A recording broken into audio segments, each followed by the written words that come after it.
यही अभी पहले इसी पार्लियामेंट में डिस्कशन जब होती थी तो उसमें यह कहा जाता था काउ बेल्ट, और काउ बेल्ट खास तौर से बीजेपी के लिए प्रयोग करते थे। उसमें ये काउ बेल्ट है, नॉर्थ पट्टी को काउ बेल्ट करते थे। और आपको याद होगा वाजपेयी जी का बहुत ही मशहूर भाषण हुआ करता था कि हमें काउ बेल्ट का प्रतिनिधित्व वाली पार्टी हमको समझा जाता है। उस वक्त से ही भारतीय जनता पार्टी के मिजाज में ये था कि हम दक्षिण का दुर्ग कैसे भेदेंगे। और अभी हाल में गृह मंत्री अमित शाह ने कहा कि जो लोग ये चर्चा कर रहे हैं, ये 3 चुनाव जो जीते हैं, ये जो हिंदी पट्टी के मध्य प्रदेश, छत्तीसगढ़ और राजस्थान के जीत के बाद काफी सारे लोगों ने सवाल उठा दिया कि ये जो नॉर्थ इंडिया के लोग होते हैं वो बेवकूफ होते हैं और वो इसीलिए मोदी को वोट कर रहे हैं, जिस पर काफी विवाद भी हुआ। कई पॉलिटिशियन ने एक प्रकार से ये संदेश देने की कोशिश की, भरभेटम तो नहीं कहा, लेकिन ये संदेश देने की कोशिश की कि नॉर्थ इंडियन का पता नहीं वो किस प्रकार के वोटिंग करते हैं। तो ये लगातार ये बात हो रही थी कि जी नमस्कार, ये लगातार ये बात हो रही थी अखिल जी कि आप दक्षिण को नहीं भेज सकते हैं। तो अमित शाह ने कहा कि इस बार के चुनाव के बाद आप सबकी मुंह बंद हो जाएगी, आप सबके मुंह बंद हो जाएंगे।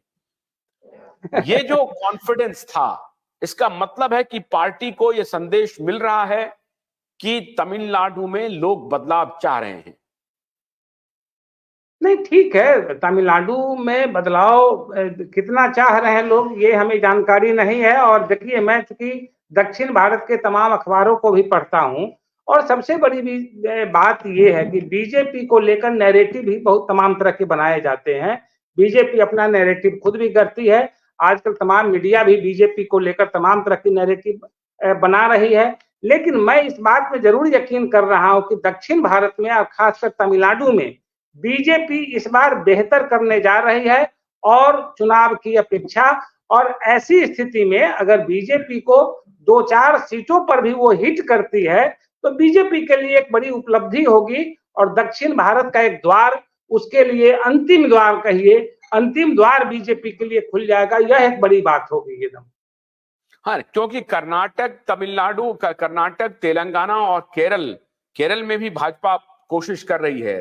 तेलंगाना में कहा जा रहा है कि 5, 6, 7 सीटें आ सकती हैं। बहुत चौंकाने वाले नतीजे आ सकते हैं तेलंगाना में, क्योंकि तेलंगाना में अब टीआरएस फाइट से बाहर है और आम चुनाव जो होने वाला है उसमें टीआरएस की बहुत बड़ी भूमिका नहीं है।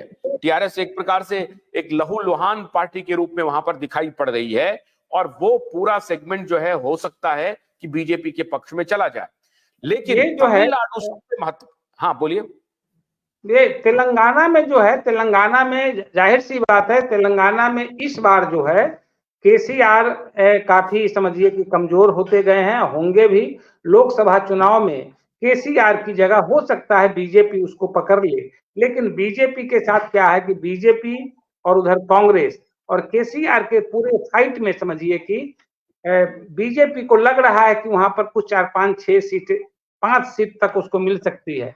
और दक्षिण भारत की मैं बता रहा हूं, दक्षिण भारत में फिर से मैं तमिलनाडु को लेकर, क्योंकि मेरा जो आकलन है, तमिलनाडु में बीजेपी 4 से 5 सीटों पर उनका टारगेट है। 4-5 सीटें भी अगर उनको मिल जाती है तो एक बड़ी बात होगी और यह बीजेपी का समझिए कि एक बड़ी उपलब्धि होगी तमिलनाडु में सीट पाने का। और तमिलनाडु में अगर एक बार बीजेपी 4-5 सीट पा लेती है तो फिर तमिलनाडु जो है बीजेपी के लिए एक समझिए कि राजनीति का एक बड़ा केंद्र हो जाएगा। और जैसा कि आपने कहा भी कि इस देश का समझिए कि अंतिम भूभाग है वो, तो उस भूभाग पर सागर से सटा हुआ है, तो अंतिम भूभाग पर बीजेपी का पहुंचना, एक समझिए कि उनका जो आइडियोलॉजी है या उनका जो नारा था कि पूरे भारत में बीजेपी पहुंच चुकी है, तो यह भी उपलब्धि बीजेपी के पास चली जाएगी।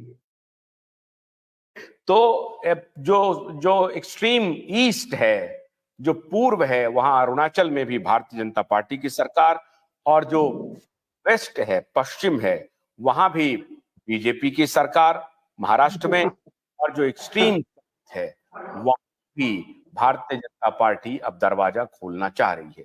अगर लोकसभा चुनाव में चौंकाने वाले नतीजे आते हैं और जो बार बार प्रधानमंत्री के द्वारा जो एक टारगेट सेट किया गया है बीजेपी के लिए, उसमें 370 का जो आंकड़ा दिया जा रहा है, उसमें जाहिर है कि साउथ के ये स्टेट कुछ ना कुछ तो एडिशन कर रहे हैं, अन्यथा ये 370 सीट कहां से आएंगे।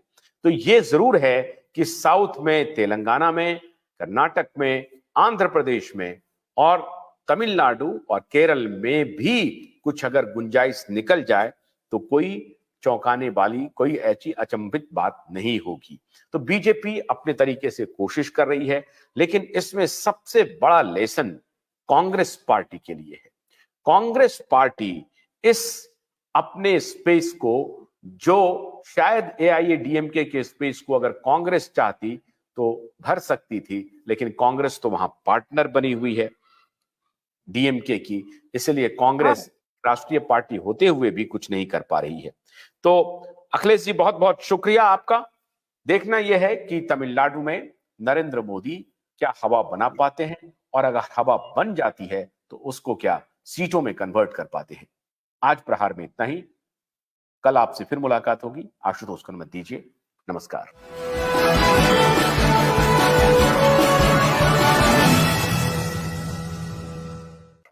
भोलानाथ का ब्रश कटर एक बैटरी से चलने वाली मशीन है जिसका चार्जिंग समय 3.5 घंटे है। इसे हम 6 से 8 घंटे बिना रुके चला सकते हैं। एक बार चार्ज करने पर ये 16,000 स्क्वायर फीट गेहूं, चावल, बजरा, जोवर के खेत काट सकता है, जबकि इसी कार्य को पेट्रोल ब्रश कटर 1,000 रुपए पेट्रोल का खर्चा करता है।